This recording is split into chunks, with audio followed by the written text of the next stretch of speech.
Viloyat yangiliklari informatsion dasturida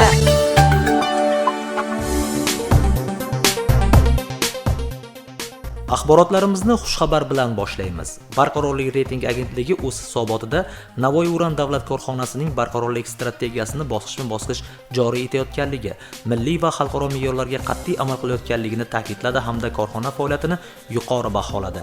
Shuningdek, korxonaning ekologik siyosati, asosiy ko'rsatkichlarining oshkora e'lon qilinishi hamda oxirgi yillarda ekologik hodisalarning qayd etilmaganligi va radioaktiv chiqindilarni boshqarish O'zbekiston Respublikasining radiatsion xavfsizlik to'g'risidagi qonuniga to'liq mos ravishda amalga oshirilishi, Sog'liqni saqlash vazirligi nazorati ostida olib borilayotganligi ham alohida ta'kidlandi. Navoiy uran davlat korxonasi xalqaro reyting agentligi Sustainable Fitch reyting agentligi tomonidan ESG reytingni 3 darajasida 55 ball ko'rsatkich bilan baholadi. Ushbu baho avvalambor korxonaning mas'uliyatli boshqaruv, barqaror rivojlanish va ochiqlikda sodiqligini tasdiqladi. Bundan tashqari, Sustainable Fitch reyting agentligi o'z hisobotida Navoiy uran DKning barqarorlik strategiyasini bosqichma-bosqich joriy etayotganini, milliy va xalqaro me'yorlarga qat'iy amal qilayotganini ijobiy baholadi. Ijtimoiy yo'nalishda esa Navoiy uran davlat korxonasining ichki siyosatlari, ochiqlik darajasi va so'nggi yillarda ijtimoiy hodisalar qayd etilmaganligi yuqori bahoga sazovor bo'ldi. Bu esa korxona xodimlari uchun xavfsiz va teng huquqli